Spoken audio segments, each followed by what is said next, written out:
What's going on, everyone? So I have a lot of faith and belief in the Lakers this year. Obviously, I want some upgrades, particularly on the defensive side. Like to kind of get a legit two-way guy at that three spot.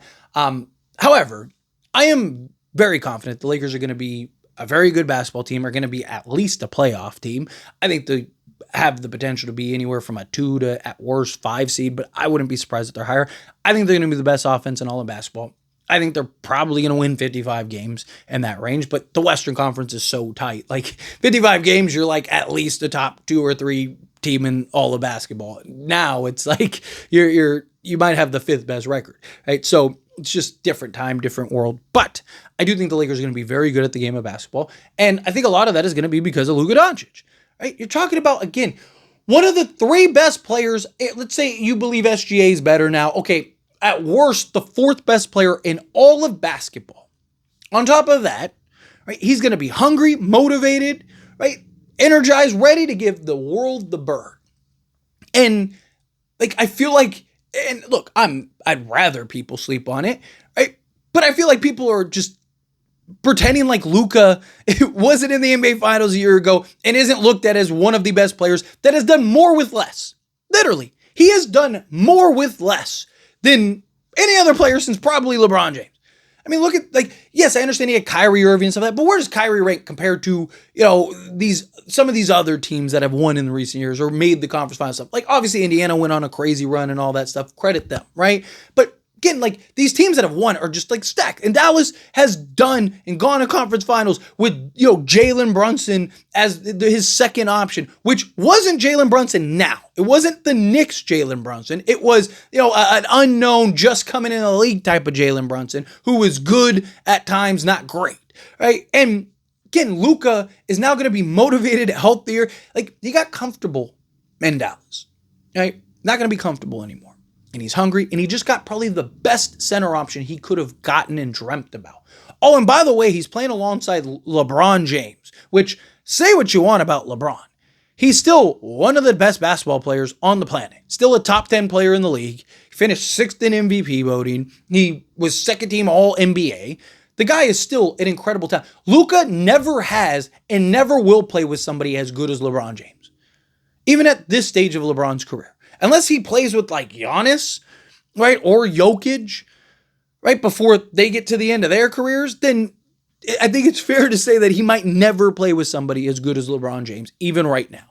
As crazy as people like to pretend LeBron is, like, he's still an incredible talent. And then, again, you have the ideal center for you. You have Austin Reeves. We'll see what that looks like and how that works. And if it doesn't work, Lakers can always trade him. He'll have value. Teams will buy, right? Like, he has talent. Does he have like the perfect, most ideal kind of roster shaped around? No. But I think he's going to have the best 2-man game in all of basketball with DeAndre Ayton. DeAndre Ayton was 4th in efficiency in the pick and roll last year on Portland. Now, you look at a team like Detroit, they were number 1 with Cade Cunningham and Jalen Duren. Like, you really don't think DeAndre Ayton is going to be number 1 playing alongside Luka Doncic? You really don't think that? Like, that's ridiculous to believe otherwise. So he's going to have the best 2-man game in all of basketball. And if it works, now you have your center for the foreseeable future. Like, he's going to be able to shred teams. We have seen him do and just go through teams that he probably shouldn't have beaten. Right? The guy is an incredible talent. And again, he has talent around him. Like, people act like LeBron is like Vince Carter at this time, right? Like, no, the guy is still an incredible talent. But here's my favorite thing too. Right now, everyone, Lakers are bums, Lakers are cheeks, this, that, and the other, Ayton sucks, Luka sucks, all of that.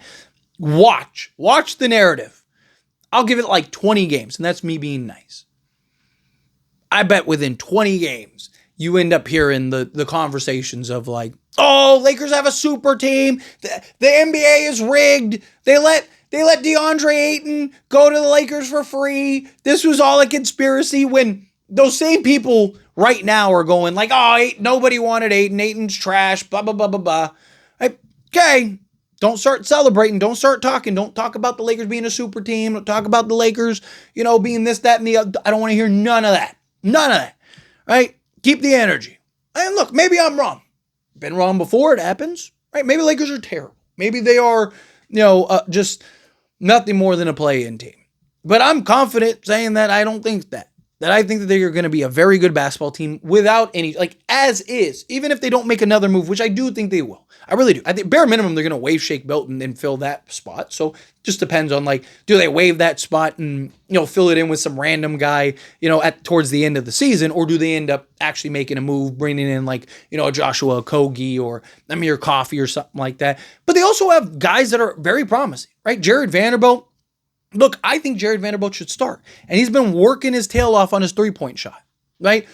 What if he does? What if he is a 36% three-point shooter this season, right? Jake LaRavia was a B-plus defender. And one of the things that he talked about this offseason when they were like, what is the thing you think you've worked on the most this season or this offseason? He said defense. Defense. I've been working on my defense more than anything, right? We already know he can score and shoot the basketball. If he actually becomes a legit defender, that could be your two-way guy. Adu Thero. Yes, he's a rookie, so you don't want to put too much pressure on him. But again, he's a guy 6'7", 6'8", right, with a 7'1" wingspan that is hyper athletic, can jump out the gym, and is already looked at as NBA level ready defensively, who is going to get to slot. Again, we don't know. And I know people, it's a lot of what ifs, or that's a lot of maybes. Yeah, but that's how it is for everybody. Right? The only team that can go into next season confident they can win is OKC. Why? Because they did it last year. Everything else is a what if and maybe. Because until you prove it, until you see it, everything's a what if. Right? What if the Lakers run through everybody and win the championship? What if the Lakers are the worst team in basketball? What if Lakers could go land Giannis tomorrow and there's still a what if? What if LeBron, Giannis, and Luka don't work out? What if, again, there's a million ways to what if it. Right? But you look at this roster. This roster's good. They were the 3 seed last year. Literally, they were the 3 seed in the Western Conference last year without a center and had Anthony Davis miss a ton of time. Luka Doncic got traded and was injured and missed some time. LeBron James missed some time. We had 5 iterations of this roster, and the Lakers were still the 3 seed. And yes, they got smacked in the first round because they didn't have a center. Rudy Gobert looked like he was prime Shaquille O'Neal. What is that like? I just think it's hilarious that 3 months ago, everyone was like, man, Lakers are a center away from winning the championship and just running through the league. So we trade for Mark Williams. We end up losing Mark Williams, and everyone's like, man, if we would have gotten Mark Williams, we win a championship. And then the Lakers get DeAndre Ayton, and everyone's like, oh, Lakers are worse. What? He's better than Mark Williams. What do you mean the Lakers are worse? Again, what? Yeah, I know teams have gotten better, but to pretend like the Lakers haven't gotten better too is silly. Luka Doncic alone is going to make the Lakers better. You got to remember, Luka came in at a weird time for the Lakers, period. They traded their center. It didn't fit, didn't work, didn't make sense. And he was injured, overweight, out of shape, all of that. And now he's coming back healthy, motivated, full training camp, full preseason, full regular season. He's going to have time to build chemistry, all of that. That alone is going to make the Lakers better. I'm telling you, people are sleeping on Luka. But let me know your thoughts and opinions down in the comments. That being said, if you haven't liked this video, hit that like button. Helps me a lot. So we enjoy these types of videos, and I truly appreciate it. Not subscribe channel, hit that subscribe button. Turn on the bell notifications. Appreciate y'all. See you in the next one. Thank you.